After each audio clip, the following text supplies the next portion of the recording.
Huge games in the AFC, the NFC, top teams on the line when we come in here on Monday. What is going to be our headline, Cam Newton? The Philadelphia Eagles gets exposed. Yes, I said it. They will get exposed. Why? Ryan Terry, stay with me, brother. I don't know if you're still awake on the second hour, but I'm going to remind you and take a blast from the past. Are you familiar with Trick Daddy? Yeah. Are you familiar with Trina? Yeah. Well, my lady from West Palm, so she always repping, you know what I'm saying, Florida. And they have a song together that goes by, You Don't Know Nan. Huh? So the Philadelphia Eagles ain't never seen a team that had this in their bag. They ain't never had a team have 546 total yards. Not Green Bay, not the Broncos, not the Giants, not the Vikings, not their bye, not the Giants. You don't know now team that you ever done seen that's going to give you the issues that you're going to be faced with this week. So, the storyline, I mean, Philly, I already think that I don't hate Philly. My expectations for Philly are here.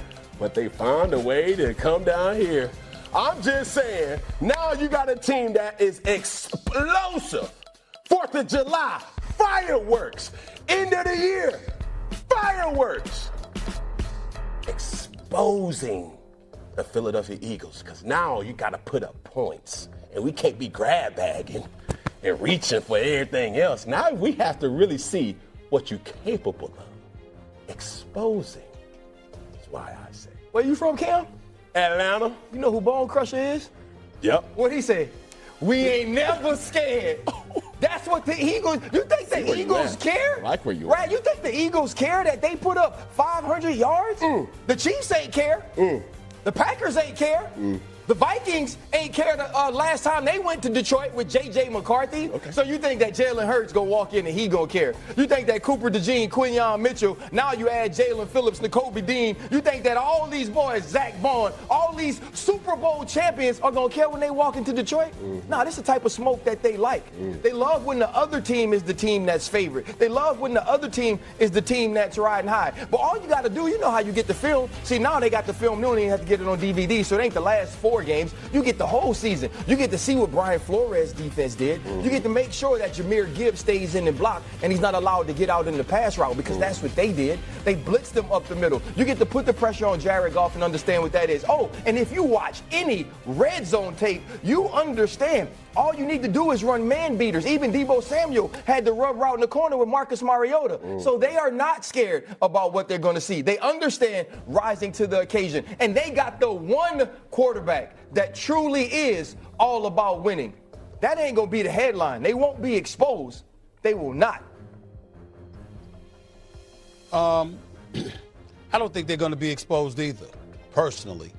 I think they find a way, but let's not act like it can't happen. Let's not act like if we go into this game, RC, that, you know what, if we don't see A.J. Brown getting that damn football and we see the Eagles lose this game, that it ain't going to be a whole bunch of stuff and a whole bunch of noise on Monday. We better get ready for that. We all know what's going to be the lead story Monday, in all likelihood. It's going to be what happens in this game. Make no mistake about it. And it's going to be what happens in this game, not just because you got the reigning defending Super Bowl champions against a legit title contender in the Detroit Lions coming into their house to try and take them down. It's going to also be to see how the Eagles are going to react to all of this noise that's been made. And even though A.J. Brown has made noise in the past, let's call it what it is. It's never been like this. It's never been to this degree.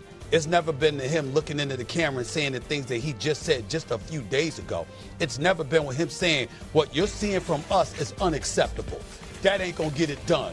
Yeah, we the champions, but that was last year. This is a new season. The opposition made adjustments. We got to adjust too. We didn't hear that before. And we didn't hear it before because he wasn't playing with a first-time coordinator. We didn't hear it before because their offense wasn't struggling the way that it has been struggling this year periodically. We didn't hear it before because 62% of the time he was targeted, it resulted in a positive. This year's at 48%. The brothers got 400 yards receiving, and we rolling in week 10. That's not what we expect to see from the $32 million man who's an all-world receiver, who we have seen be a man amongst boys, particularly against the Los Angeles Rams, where he won the damn game for them. And we didn't see that when we took into consideration what you just said yesterday with RC, that Devontae Smith is elevated to a top 10 receiver in this game. So not only are you not getting the ball, but somebody else is getting the ball who plays your position, wearing the same uniform, that's creeping up or has creeped up as a top 10 receiver. And then we go back to the quote that I had Cam respond to earlier in the show, where we talking about how he said it's about that grind, that personal sacrifice, that dominance, that seeing the defender bow his head because he knows he can't F with me, blah, blah, blah. Well, he don't get those things either if the ball is going to the other receiver too. All of these things are being taken into consideration. I'm giving y'all the inside in terms of what I would be writing about if I were still a columnist in the city of Philadelphia. I would be talking about this. You would see headlines walking into the locker room. If Cam and RC was wearing the same uniform, I'm going to roll right up to y'all. After I roll up to A.J. Brown, you heard what he said, right? Could you enlighten me on what you think he meant? How do you feel about what he had to say? What kind of ripple effect do you think that's going to have? Do you think this is going to have a damn right, stirring the cup, baby? That's what I do. The point is that I'm writing the headlines. Everybody look at First Take and they see me talking about these opinions. What they didn't realize is that unlike most people, I was a columnist. So I had a license to editorialize and opine and give my opinions before I was ever on television. It's nothing for me to come up with opinions. I could do that in my sleep. You understand? A.J. Brown would have given me literally RC and Cam and Shay. Literally, I can come up with 10 different storylines based on that one quote from A.J. Brown alone. Not just from last year after the Super Bowl, but from this year right now, what he just said the other day. It's that simple because they're all appropriate. And they're all going to play a role in determining how people are viewing this game coming up Sunday night. Well, I'll tell you this, from a columnist to a realist, I will give you another storyline. The storyline should be the Philadelphia Eagles probably have the most talented team that we are getting the least amount out of.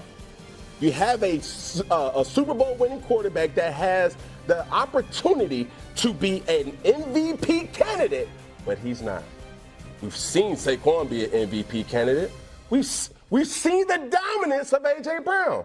So if it takes me, the realist, to challenge somebody on the Philadelphia Eagles to say, hey, bro, I don't believe you. We need more people. That relevization is for you to say, Cam a hater. Cam ain't no hater. Cam is a realist to know that I am getting the bare minimum when I'm watching the Philadelphia Eagles. And I'm not scared to say it. And that's the thing that a lot of people aren't able to do, especially in media.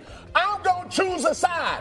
I have been bored to sleep when I watch the Philadelphia Eagles offense. And I know that they got way more in there than they show. You and your Breeze. Allow me to drop a nugget of education.